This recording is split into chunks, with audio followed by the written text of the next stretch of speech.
Hello everyone, it's that college football guy here with another video. Well, we're trying to do the, I guess you call them the afternoon games that start this afternoon Eastern time. We got quite a few to go through here. In fact, we got 1, 2, 3, 4, 5, 6, 7, 8, 9, 10, 11, 12 to go through here. But first and foremost, we get this out of the way. Everybody please hit the thumbs up. It helps with the algorithm, helps the video to get seen by more people on YouTube. Comment on the video. I love interacting with everybody. And subscribe to the channel. Just past 200 subscribers. We're on our way to 300. Now, let's get into this quick because we got a lot to talk about. How about number 15, Kansas State, beating up West Virginia 48-31. K-State can actually clinch a spot in the Big 12 Conference Championship game if they beat Kansas next week. Will Howard, their quarterback, 19-27, 294 yards, 2 touchdowns, and an INT, but he also ran for a touchdown. Brendan Mott had 3 sacks, and Sincere Mason had a 37-yard pick six. So offensively, defensive, Kansas State got it done. All right, Memphis and North Alabama, subscriber game. Well, Memphis, this seems to be the FCS tradition. FCS teams getting shut out. Well, Memphis shut out North Alabama, 59-0. Jeez. Seth Hennigan from Memphis, 14-21, 218 yards and a touchdown. Team rushing, 43 carries, 246 yards, 5 touchdowns. Eddie Lewis, he was basically the receiver guy. 3 receptions, 73 yards and a touchdown, but he also had a 60-yard punt return touchdown. And Xavier Collins on defense had a sack and a 54-yard pick six.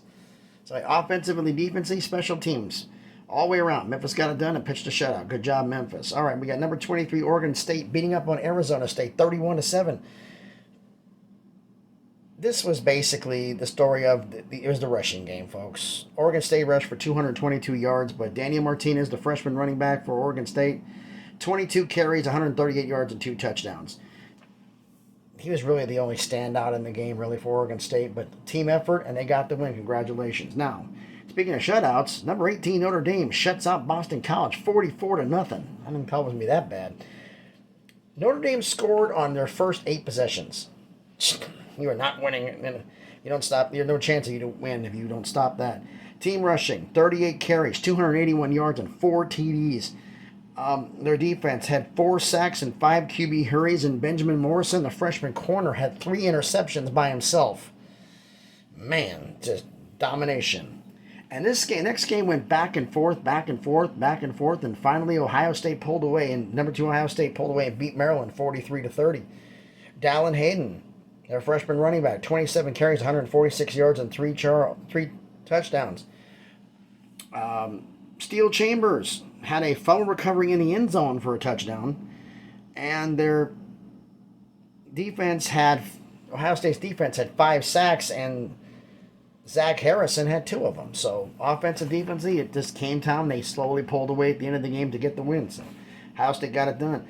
Number 11, Penn State, beat up on Rutgers 55-10. That's Penn State's 16th straight win against Rutgers. I'm not sure if that's the only. I mean, it seems like the entire time Rutgers has been in the Big Ten. But anyway, I mean, rushing-wise, offensively, 37 carries, 237 yards, and 3 touchdowns.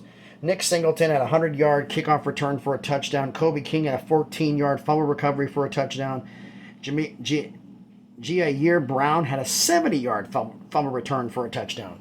Offensive, defensively, special teams, just domination and got it done. So congrats to Penn State on a big win over Rutgers. Now we got next one here. Next upset we had an ranked upset earlier. It was UCF losing. Well, now we got another one. I guess the Sharks were right. Louisville 25, number 24 NC State 10. Went against them and I lost. I mean, right here is Jashir Jordan, 16 carries, 105 yards and a touchdown, and a 98-yard kickoff return for a touchdown. The defense from Louisville had 5 sacks and 6 QB hurries, and Yasir Abdullah had 2.5 sacks by himself. Offense and defense got it done. Louisville pulls the upset.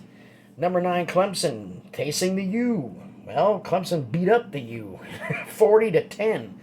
That's Clemson's 40th straight home win. Folks, if you don't understand that, you only play 6 home games a season, on average. That's over 6 years undefeated at home. I cannot pronounce DJ's last name. I'm not going to try to butcher it here, but I just call him DJ. 22 for 34, 227 yards, 2 touchdowns, and an INT. He also ran 17 carries for 89 yards and a touchdown. Defense of Clemson, 5 sacks, 3 QB hurries, and an INT. They got some stuff done offensively and defensively and got a big win. Then here, the one I was really wrong. The Sharks said, I said Kansas was going to upset Texas 2 years in a row. Sharks said Texas was going to win but wasn't going to cover that 7-point spread. Texas had other plans. 55-14 over Kansas. Good Lord. And folks, I only need to give you 2 stats about that game. Bijan Robinson from Texas, 25 carries, 243 yards, and 4 touchdowns. He got a breather, so they brought in Jonathan Brooks, the freshman running back, the backup. He went 11 carries for 108 yards and 2 touchdowns. 6 TDs between 2 running backs. Yikes. Bad. Number 1, Georgia. Georgia. Talking about the fact that we're having trouble. Tennessee's having problems with Kentucky, so what the hell happened to you? You won 16-6. What was that all about? Stetson Bennett wet the bed. He was absolutely horrible in this game. Who was Georgia's heroes in this game? Kenny McIntosh, their running back, 19 carries for 143 yards and the 1 touchdown to let them pull away late. And Jack Podlesny, their kicker, went 3 for 3 on field goals. That's the reason they won this game. Speaking of kickers being important, Iowa, I think, in my opinion, upset Minnesota 13-10. Spencer Petras, the Iowa quarterback, 15-24, 221 yards. Did not even throw a touchdown, but at least he had a rushing touchdown. And Drew Stevens, the freshman kicker, was 2 for 2 on field goals. And those field goals were huge to give them the win over Minnesota. And last but not least, number 25, Cincinnati. Played Temple and beat them 23-3.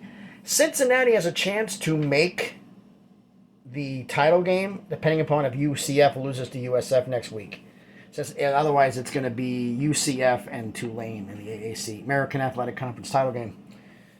AAC title game, if I say that wrong. But anyway, Ben Bryant, starting quarterback, 9 for 18, 130 yards and a touchdown, but he left in the first half due to an injury. I really couldn't, it was kind of going quick here. Didn't see what the injury was.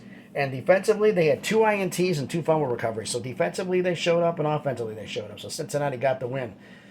Well, the evening games are kicking off, including the Tennessee games going on here. So we'll see what that is. Let me know if any of these games in here kind of surprised you. Let me know down in the comments. We got more college football to go, folks. Thanks, everybody, for watching the video. As always, please, it's Saturday. Enjoy your football. Be safe out there, and please, be good to each other.